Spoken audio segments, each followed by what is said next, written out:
So next topic in the chapter is electrolytic conductance. ठीक है, तो कंडक्टिविटी पे बात करेंगे, तो उसके रिलेटेड कुछ टर्म्स है, नए टर्म्स हम लोग सीखने वाले आज। ठीक है, तो सबसे पहला मोस्ट इम्पॉर्टेंट ये चैप्टर में से बहुत बार बोर्ड में आया हुआ एक क्वेश्चन है, differentiate between metallic conductor and electrolytic conductor.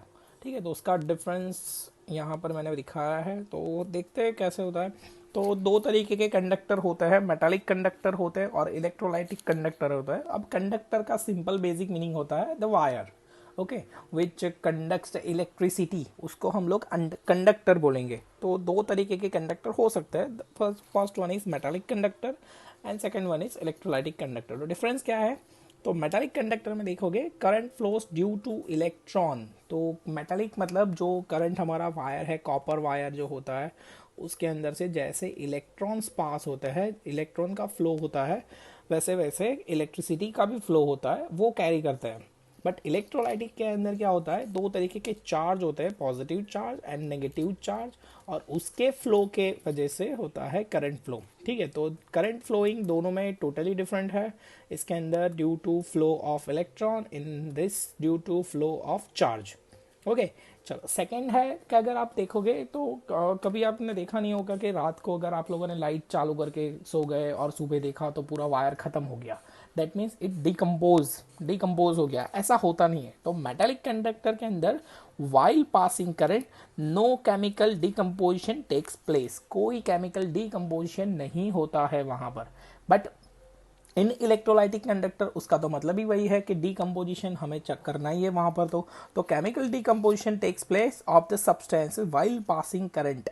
ठीक है, जैसे ही आप उसमें से करंट पास करोगे तो वो डीकम्पोज होना चालू हो जाएगा। ठीक है, तो ये भी टोटली डिफरेंट सिनेरियो है in metallic conductor and electrolytic conductor. The third one is resistance. अब रेजिस्टेंस की बात करेंगे, दोनों में टोटली डिफरेंट है। Is due to collision with kernel. पहले तो कर्नल क्या होता है, तो सपोज मैंने एग्जांपल दिया है कि सपोज मेरे पास कोई एलिमेंट है, उसने इलेक्ट्रॉन लॉस कर दिया और कैटायन बना दिया। अब जब लॉस कर दिया है, कैटायन बना गया है, इलेक्ट्रॉन चला गया वहाँ से और वहाँ पर छोड़ दिया एक खाली होल। वो खाली होल को हम लोग क्या बोलेंगे? कर्नल। ठीक है, तो वो कर्नल है, हर एक के ऊपर एक एक कर्नल ऐसा हो सकता है। अगर कोई चार्ज लूज करता है, इलेक्ट्रॉन लॉस करता है, तो इलेक्ट्रॉन लॉस करने के बाद जब तक दूसरा नहीं आ जाता, उससे उसको फिल नहीं कर देता, तब तक वहाँ पर रहता है एक होल, और वो होल को हम बोलेंगे कर्नल। तो रेजिस्टेंस कैसे होता है कि सपोज हमारा ये एक मटेरियल है, मटेरियल के अंदर ये, इसके अंदर कर्नल से होल्स है, ठीक है, जहाँ से इलेक्ट्रॉन चले गए। अब फ्लो ऑफ इलेक्ट्रॉन हुआ वहाँ से, तो वो कोलाइड करेगा ये कर्नल से। तो कोलाइजन के फ्रिक्शनल, गिन लो फ्रिक्शनल फोर्स की वजह से उसमें क्या होता है? रेजिस्टेंस होता है। तो in this resistance is due to interaction. अब इंटरेक्शन किसके बीच में होता है? ये भी a kind of friction force ही है। इंटरेक्शन दो तरीके, तीन तरीके के इंटरेक्शंस हो सकते हैं। एक तो होता है सॉलिड सॉलिड इंटरेक्शन, दूसरा होता है सॉलिड और सॉल्वेंट के बीच में इंटरेक्शन, और third one is solvent solvent के बीच में इंटरेक्शन। तो सॉल्यूट सॉल्यूट क्या होता है? सपोज सॉल्यूट हमारा है, उसके अंदर डिसॉल्व कर दिया है, NaCl का इलेक्ट्रोलाइट बना है, उसमें से चार्ज निकले Na+Cl-, और वो दोनों के बीच में इंटरेक्शन हो सकता है, that is solute solute interaction.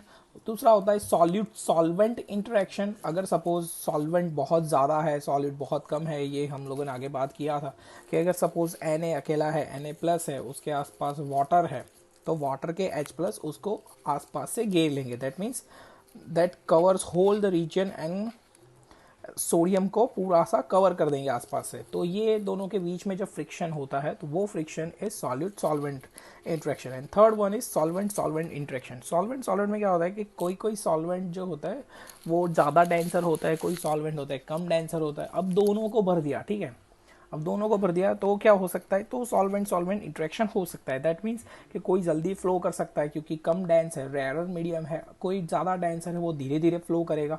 तो वो फ्लोइंग की वजह से सॉल्वेंट सॉल्वेंट विस्कस फोर्स की वजह से उसके अंदर हो सकता है interaction, that is solvent solvent interaction. चलो, रेजिस्टेंस इसके अंदर क्या होता है? टेम्परेचर डिपेंडेंट होता है।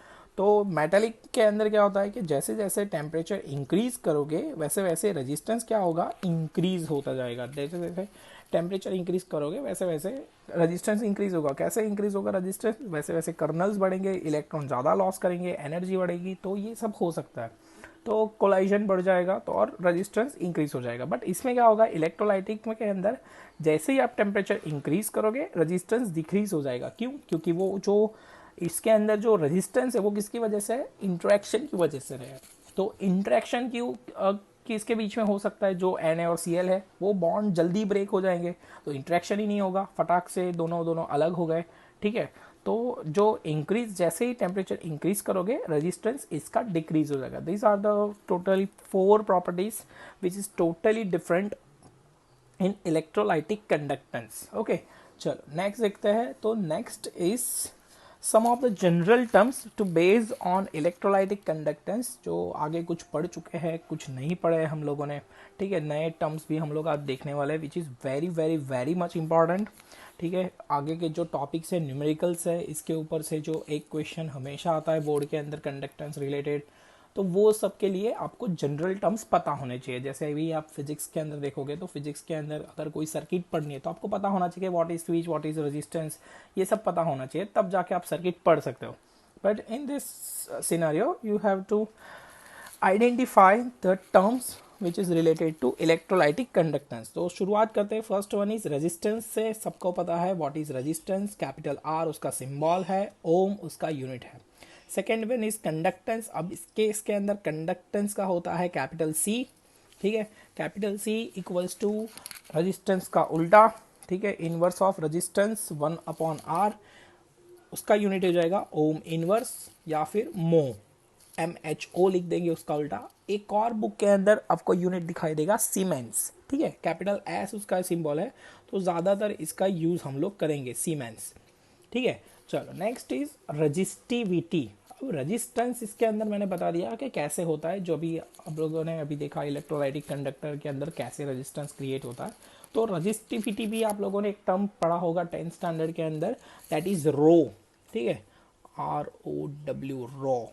ठीक है, रॉ क्या है, तो raw is a specific resistance of the material, जो कि फिक्स रहता है कोई भी मटेरियल का। जैसे आयरन का ले लो, उसका स्पेसिफिक मतलब इंटरनल रेजिस्टेंस फिक्स है। कॉपर का ले लोगे तो कॉपर का भी इंटरनल रेजिस्टेंस फिक्स होता है। तो this is specific resistance. R is equals to rho L upon A, तो rho is equals to RA upon L. ठीक है, चलो यूनिट क्या हो जाएगा उसका, ओम मीटर। ओम मीटर। अब इस केस के अंदर जो सिनेरियो है हमारा, वो इलेक्ट्रोलाइटिक सेल के अंदर देखोगे तो प्लेट्स एक दूसरे के बहुत नज़दीक होती है, तो एरिया जो होगा वो मीटर में नहीं जाएगा, बहुत दूर दूर थोड़ी एक प्लेट यहाँ लगा 1 मीटर के बाद दूसरा प्लेट लगा, ऐसा नहीं हो सकता। तो हम लोग ज़्यादातर यूज़ करेंगे ओम सेंटीमीटर, या फिर मीटर में गिवन होगा तो सेंटीमीटर में कन्वर्ट करके यूज़ करेंगे। ठीक है, तो अब इसके अंदर एरिया क्या होगा और लेंथ क्या है, ठीक है, डिस्टेंस क्या है, तो वो पहले तो मेटल्स में पता था हम लोगों को कि मेटलिक रॉड था। ठीक है, मेटलिक रॉड के अंदर इसका क्रॉस सेक्शनल एरिया जो है वो हमारा A है, इसकी जो लेंथ है वो है हमारा L, और हमें पता था रो L अपॉन A क्या है, internal resistance. But in the case of electrolytic conductor A and L क्या हो सकता है, तो A एंड L के लिए दो प्लेट्स ले लो, दो प्लेट्स का जो प्लेट का जो एरिया है that is our area A, and distance between that two plates is known as L। ठीक है, distance between two electrodes is known as L, जो कि हमारी लेंथ है। ठीक है, तो इस दोनों को हमेशा आप तो यूज करोगे नहीं, तो वो दोनों को मिला के एक प्रॉपर्टी बनती है सेल कांस्टेंट। ठीक है, सेल कांस्टेंट की हमेशा ज़रूरत पड़ेगी। अगर नहीं दिया है तो फिर आपको एरिया और लेंथ के ऊपर जाना पड़ेगा और ढूंढना पड़ेगा कैसा कंडक्टर है, कितनी प्लेट है, डिस्टेंस कितना है दोनों के बीच में, ये सब पता लगाना पड़ेगा। तो cell constant is equals to L/A, उसका यूनिट हो जाएगा सेंटीमीटर पर centimetre square which is centimetre inverse. ये हमेशा याद रखेंगे, ये भी बहुत इंपॉर्टेंट टर्म है, नया टर्म है, cell constant L/A centimetre inverse. अगर आपके पास दो डिफरेंट एरिया वाले इलेक्ट्रोड है, मतलब एक प्लेट छोटी है और एक प्लेट बड़ी दे दी, ठीक है, तो कॉमन एरिया कितना हो जाएगा, कॉमन एरिया इतना ही हो जाएगा, ये दोनों का एवरेज। ठीक है, तो कॉमन एरिया कब लेना है, तो ये है उन दोनों का कॉमन एरिया। तो जब भी आपको ऐसे न्यूमेरिकल्स दिए जाए कि जिसके अंदर लेंथ डिफरेंट है और एरिया डिफरेंट है, तब जाके वो कॉमन लेना है। तो if different area of electrode given then take common area only. ठीक है, खाली कॉमन एरिया का इंक्लूड करो, हो जाएगा आपका क्वेश्चन। अगर आप रो की बात करेंगे कि रजिस्टिविटी के अंदर थोड़ा डीप में जाओगे तो resistivity is equals to R A upon A. अगर A is equals to 1 centimetre square लिया दैट इज यूनिटी, ठीक है, और लेंथ भी हमारी 1 सेंटीमीटर की ले ली, छोटी सी लेंथ है, दैट इज ऑल्सो यूनिटी। तो क्या हो जाएगा, तो rho is equals to are, जितना स्पेसिफिक रेजिस्टेंस हो जाएगा उतनी ही रजिस्टिविटी, मतलब उतना ही रेजिस्टेंस आपको मिलेगा मटेरियल का।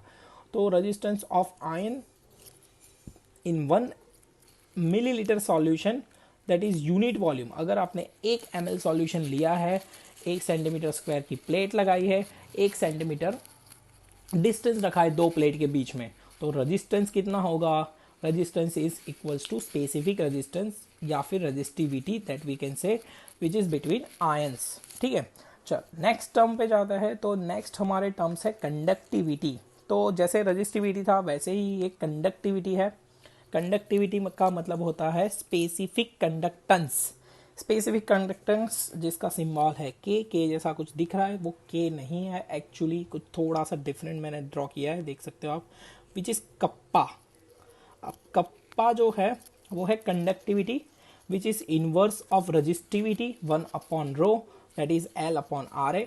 थोड़ा सा अलग करके लिखेंगे तो kappa is equals to 1 upon R into L upon A, where 1 upon R क्या है, कंडक्टेंस, अभी सीखा हमने कि 1 अपॉन आर क्या है, कंडक्टेंस है, और एल बाई ए क्या है, सेल कांस्टेंट है। तो आपको एक बेसिक इक्वेशन मिलेगा that is kappa is equals to conductance into cell constant, ठीक है। ये हमेशा याद रखना है, ये न्यूमेरिकल्स में यूज करेंगे सम्स के अंदर, यही हमेशा ज़्यादा से ज़्यादा यूज करना पड़ेगा, ठीक है। और यही यूज़ करना है क्योंकि यही बुक में दिया है, और आपको जब भी ज़रूरत पड़ेगी तब सेल कांस्टेंट गिवन होगा, मतलब सेल कांस्टेंट नोन होगा। अगर फाइंड करना पूछे तो कैसे फाइंड कर सकते हो, एल बाई ए से, तो ये दोनों में से कुछ ना कुछ तो पता ही होगा आपको।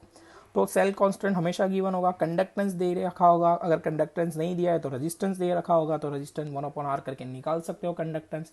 तो कप्पा का क्या होता है, that is conductance due to all the ions present in 1 centimetre cube that is 1 ml ऑफ इलेक्ट्रोलाइट सॉल्यूशन, ठीक है। अगर ऐसा नहीं है कि हम लोगों ने क्यों 1 ml सॉल्यूशन ले लिया, कि अगर डिफरेंट सॉल्यूशन हो, मतलब ज़्यादा मेजरमेंट में हो, 100 ml का ढूंढना हो, तो उससे पहले 1 ml का पता होना चाहिए। अगर 1 ml का है that we can find easily of 100 ml 500 ml और 1 लीटर सॉल्यूशन का ढूंढ सकते हो कप्पा। तो उसके ऊपर से पता चलता है कि यूनिट वॉल्यूम डेफिनेशन के ऊपर से पता चल सकता है कि conductance upon unit volume is kappa. But ये कभी मत यूज़ करना, ठीक है, ये शॉर्टकट जैसा है कि इसको यूज़ नहीं करना है, और बुक में भी नहीं दिया है तो ये आपको गलत दे सकते हैं, ठीक है। यूनिट क्या हो जाएगा कप्पा का, हमेशा याद रखना, ये जो नए जनरल टर्म्स है उसके अंदर यूनिट बहुत इंपॉर्टेंट है। तो यूनिट इसका हो जाएगा ओम इनवर्स, सेंटीमीटर इनवर्स, या फिर आप ले सकते हो मो सेंटीमीटर इनवर्स, और उसका जनरलाइज यूनिट जो है वो है सीमेंस सेंटीमीटर इनवर्स, जो हमेशा ज़्यादातर यूज़ करेंगे, या फिर आप देख सकते हो बुक के अंदर, ठीक है। Siemens centimetre inverse is your unit of conductivity. ये जो थे ये सिंपल टर्म्स थे। इसके बाद जो हम लोग पढ़ने वाले हैं that is some general terms इसके ऊपर के, ठीक है, जो अभी टोटली नए हैं आपके लिए।